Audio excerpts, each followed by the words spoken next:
Hi, welcome to Mac and Me. I'm Tyra, Mistress of the Imaginarium. Join me as I revisit all 6 seasons of the glue that held my geeky Saturday afternoons together. Each episode, I will be taking a deep dive into each season based on story, characters, guest stars, and fights. Each section is going to receive katanas based on a scale of 1 to 5. Also, I will be giving out what I call the Golden Clan MacLeod Broadsword, awarded to the what the fuck moments or episodes that I just couldn't shake. So without further ado, and please careful for spoilers, let's crack in. You know, the more I do these nostalgia reviews, the more I realize that there's always a season or moment that encapsulates what I think of when I think of a particular series. When it comes to Highlander, for me, it's both seasons 3 and 4.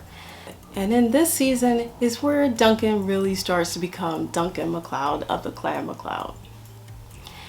In this premiere episode, we see how Duncan got his katana sword, which you would think would just be a simple flashback, but instead turns out to be much more meaningful, symbolizing both Duncan's long-standing vow to protect the lineage of a Japanese family and his sense of honor and duty. The show even expands on the themes of immortality this season. If season 1 was about what it means to be an immortal, and season 2 was about the effect immortality has on the lives of ordinary mortals, season 3 was more or less about exploring all the different facets of immortality. Essentially, it's like, you have an immortal you want to see? We got him. In the episode The Lamb, we are introduced to Kenny, an 800-year-old immortal whose first death happened when he was 10 years old and has been stuck in a child's body ever since. This usually garners sympathy for him, with immortals taking Kenny in, believing that he is a harmless child, only for him to betray his caretaker by killing them, giving the whole episode a good son vibe. Then there's Rite of Passage, in which a bratty teenager must now grow up because she's an immortal. And unlike Richie, who had no family but had Duncan to lean on, the girl has to leave her family and all that she's known behind in order to start a whole new life. And if there is newborn immortals, well, what about the oldest one? Well, in steps 5,000-year-old Methos. And I want to pause here for a second and say I love that the writers go against the idea of who we think Methos is going to be, you know? Like, perhaps he'll be wise and sage-like, like Darius, or warrior, like Connor MacLeod. No, instead he's a charming, lovable smartass who prefers to live by his wits. He's hiding in plain sight and posing as a watcher no less, named Adam Pearson, whose main assignment is to work on the Methos Chronicles. How brilliant is that? The big bad this season is Kalos, introduced mid-season in the episode Song of the Executioner. Kalos is hell-bent on destroying Mac's life because during their first meeting centuries before, Duncan had him banished from his monastery for killing immortals who took refuge there. Then, crossing swords once again in the 1920s during a fight, Duncan slices his throat, causing Kalos to lose what he valued most, his singing voice. I like Kalos as a big bad. He's ruthless, elegant, super smart, and actor David Robb has a way of delicately chewing on scenery with a knife and fork. Well, MacLeod, nobody here but us. And I do adore the view. The rest of the season winds down with a plot that's only convoluted if you explain it out loud. Okay, so Amanda accidentally helps Kalos escape from prison by trying to do Mac a favor and kill Kalos for him. That works out just as well as you think it would. Meanwhile, Christine Saladger, the widow of a Watcher killed by Kalis, decides to get her revenge on Immortals and Watchers alike by exposing their secrets to the media via computer disk. The disk contains the identities of all known Immortals and Watchers. Don't you just miss the good old days when the fate of the world just hinged on a computer disk? Like, it was the plot of so many 90s movies. Kalis offers Mac a deal. McLeod offers up his head, or the contents of the disc are made public. McLeod fights Kalis on the top of the Eiffel Tower. Kalis is defeated, and the resulting quickening, amplified by the tower, sends a power surge that disrupts every computer in the vicinity, including Kalis's. The information on the disc is destroyed, and Immortals and Watchers remain unknown. Also, Duncan and Amanda somewhat admit that they love each other. When I started writing this review, I'm gonna have to say it was really hard. I was just at a loss as to what to say. Season 3 is just solid, fun storytelling. So I'm giving it 4 out of 5 katanas. Just go watch it.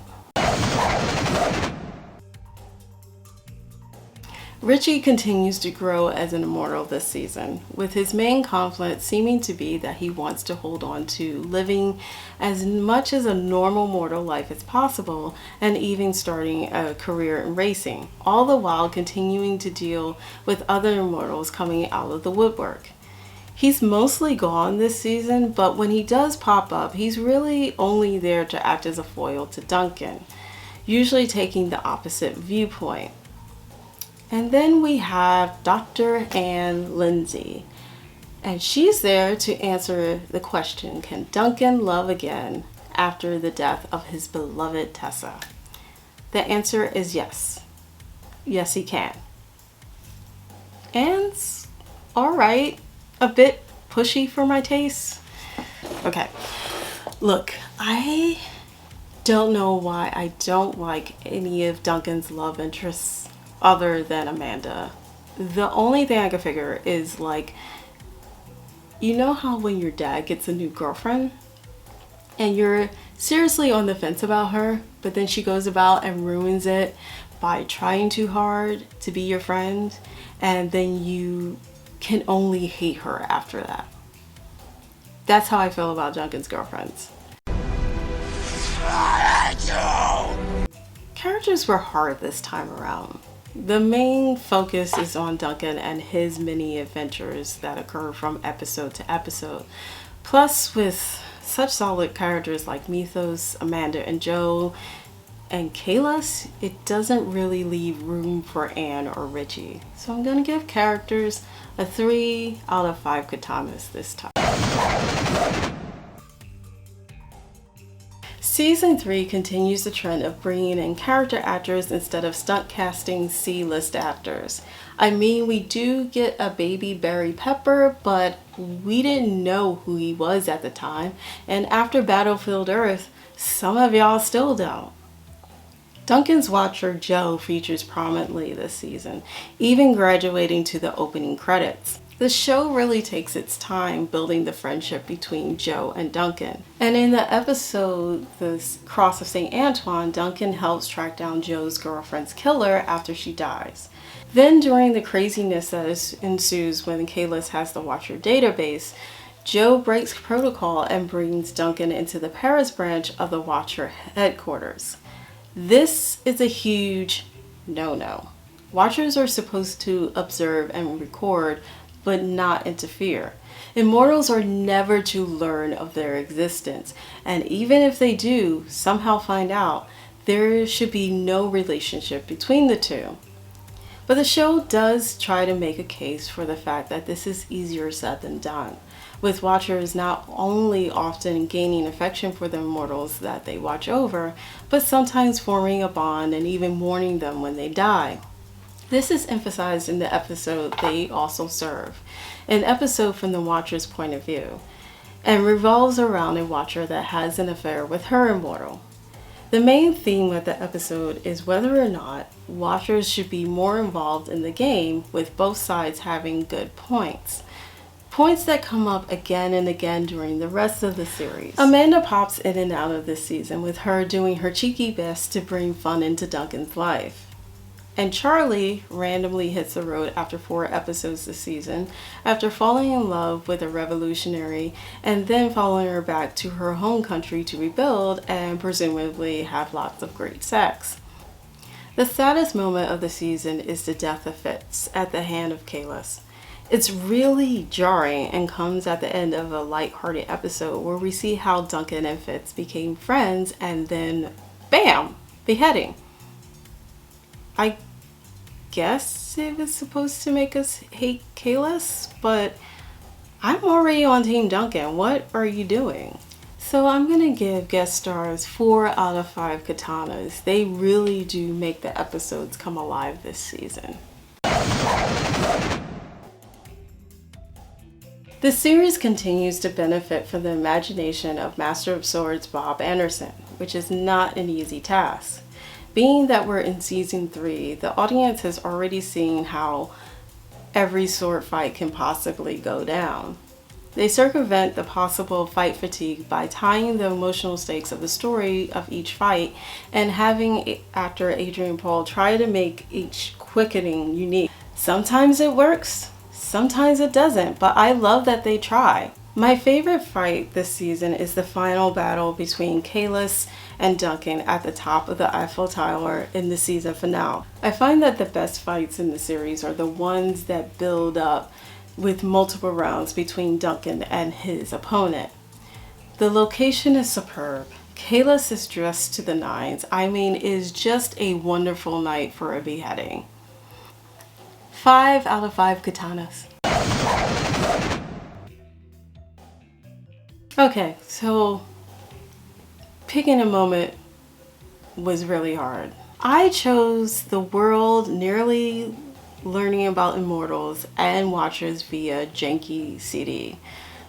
I mean, the graphics are just adorable. Plus, I gave it extra points for having the nerve to sequel bait with a second CD. So that's it for Mac and Me Season 3. Duncan will return in Season 4. And unfortunately, I don't remember exactly what happens in Season 4, so I guess it'll be a surprise for the both of us. In the meantime, please like, share, or subscribe to my channel, or you can follow me on Instagram under Mistress of the Imaginarium, and I will see you later.